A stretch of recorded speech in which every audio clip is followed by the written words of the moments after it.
오늘 우리가 함께 읽은 역대하 4장은 솔로몬이 성전의 여러 기구들을 만드는 내용입니다. 노스로 만든 제단과 바다라는 것이 있고, 또 물두멍 10개, 금 등잔대 10개, 상 10개, 그리고 순금으로 만든 온갖 기구들이 자세히 기록되어 있습니다. 단순하게 생각해보면 오늘 읽은 이 장은 성전 건축의 물품 준비 목록, 리스트 같은 것으로 보입니다. 그런데 이 기구들 하나하나에는 하나님을 예배하는, 하나님께 나아가는 예배의 원리가 담겨져 있습니다.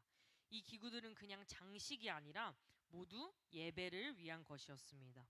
하나님께 어떻게 나아가야 하는지, 또 나아감을 위해서 무엇이 필요한지를 이 기구들이 보여줍니다. 오늘 본문을 따라가면서 그 안에 담긴 뜻을 함께 나누고자 합니다. 본문은 놋 제단으로 시작합니다. 1절을 함께 읽도록 하겠습니다. 솔로몬이 또 놋으로 제단을 만들었으니 길이가 20규빗이요 너비가 20규빗이요 높이가 10규빗이며. 아멘. 제단은요, 성전 뜰에 들어갔을 때 사람이 가장 먼저 만나게 되는 기구입니다. 제물을 태워서 하나님께 드리는 자리입니다. 이 제단이 예배의 출발점이라는 것은 의미가 큽니다. 하나님께 나아가는 길은 언제나 제물이 드려지는 거기서부터 시작되었습니다. 제단을 거치지 않고 우리 죄를 속하는 그 제물을 드리지 않고서는 하나님께 곧바로 나아갈 수 있는 사람은 아무도 없습니다. 죄인이 거룩하신 하나님 앞에 나아가기 위해서는 반드시 그 죄를 대신할 제물이 있어야 하기 때문입니다. 이어서 놋 바다라는 것이 나옵니다. 2절에서 놋을 부어 만든 바다라는 것이 나오는데, 지름이 10규빗, 그리고 둥근 모양의 높이가 5규빗이라고 나와 있습니다. 3,000밭이라는 물을 담을 수 있는 큰 그릇이라고 나와 있는데, 3,000밭은요 대략 6만 6천 리터 정도라고 합니다. 그래서 놋바다의 크기를 지금으로 환산을 해보면 지름이 4.5m 정도가 되고 높이가 약 2.3m 정도 되었습니다. 그래서 그냥 사람이 씻을 만한 어떤 그릇 정도가 아니라 작은 수영장 정도의 크기였습니다. 그런데 이 거대한 바다라고 불릴 만한 이 기구가 무엇을 위한 것이었을까요? 6절 끝에 이 용도가 분명히 나오고 있습니다. 6절을 함께 읽도록 하겠습니다. 또 물두멍 10개를 만들어 5개는 오른쪽에 두고 5개는 왼쪽에 두어 씻게 하되 번제에 속한 물건을 거기서 씻게 하였으며 그 바다는 제사장들이 씻기 위한 것이었더라. 아멘. 바다라고 부르는 그 큰 그릇은요, 제사장들이 씻기 위한 것이었습니다. 하나님을 섬기는 제사장들이 하나님께 나아가기 전에 가장 먼저 해야 되는 것은 먼저 자신을 씻는 일이었습니다. 그리고 이어서 물두멍 10개가 나옵니다. 6절을 보면 물두멍 10개는 5개는 오른쪽에 5개는 왼쪽에 두고 번제에 속한 물건을 씻게 하였다고 나와 있습니다. 물두멍은 번제로 드릴 그 제물을 씻는 곳이었습니다. 제사를 드리기에 앞서서 제사장도 씻고 제물도 씻었습니다. 씻음이 없이는 섬기는 자도 나아갈 수 없었고 드려지는 제물도 드려질 수 없었습니다. 여기서 우리는 예배의 중요한 원리 하나를 기억해야 합니다. 하나님께 나아가는 데에는 반드시 씻음이 있어야 한다는 것입니다. 이것은 하나님이 어떤 분이신지와 직결됩니다. 하나님은 거룩하신 분이십니다. 그 거룩하신 하나님 앞에 죄와 더러움을 가지고 그대로 나아갈 수는 없습니다. 그래서 예배 때에는, 이 제사 때에는 제단의 제물과 더불어 바다의 물두멍에 씻음이 반드시 필요했던 것입니다.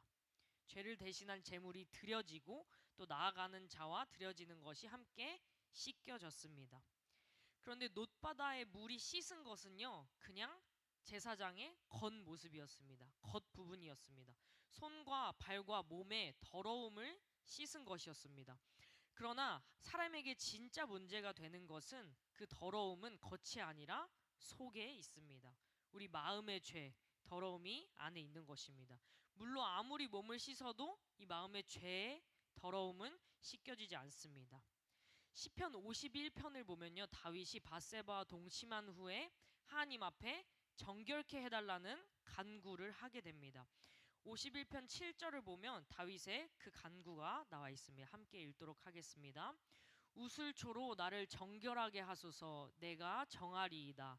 나의 죄를 씻어 주소서. 내가 눈보다 희리이다. 아멘.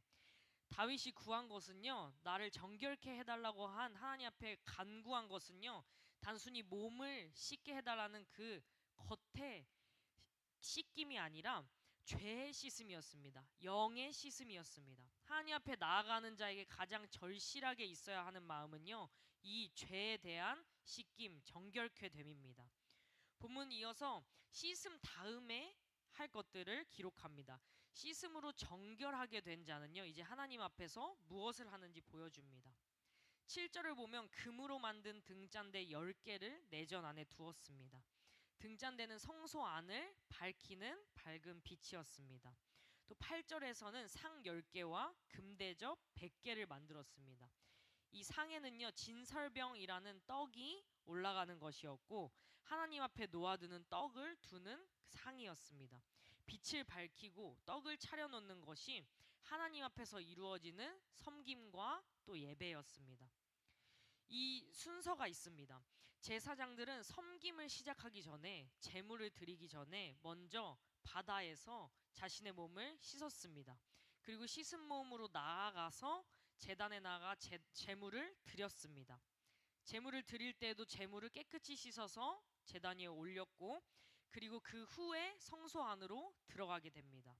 거기서 등불을 밝히고 하나님 앞에서 섬겼습니다. 먼저 씻겨졌고 그리고 섬기게 되었습니다. 정결함 없이는 제단에 나아갈 수도 없고 성소 안으로 들어갈 수도 없었습니다. 본문이 또 하나 강조하는 것이 있습니다. 이 기구들이 무엇으로 만들어졌는가 하는 것입니다. 여러 기구가 금으로, 그것도 순금으로 만들어졌습니다. 19절부터 보면 금 제단과 진설병 상들, 순금 등잔대, 순수한 금으로 만든 꽃과 등잔과 부젓가락, 또 불집게와 주발과 숟가락이 나오고 성전 문과 지성소의 문까지 금으로 입혔습니다.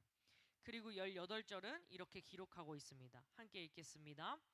이와 같이 솔로몬이 이 모든 기구를 매우 많이 만들었으므로 그 논 무게를 능히 측량할 수 없었더라.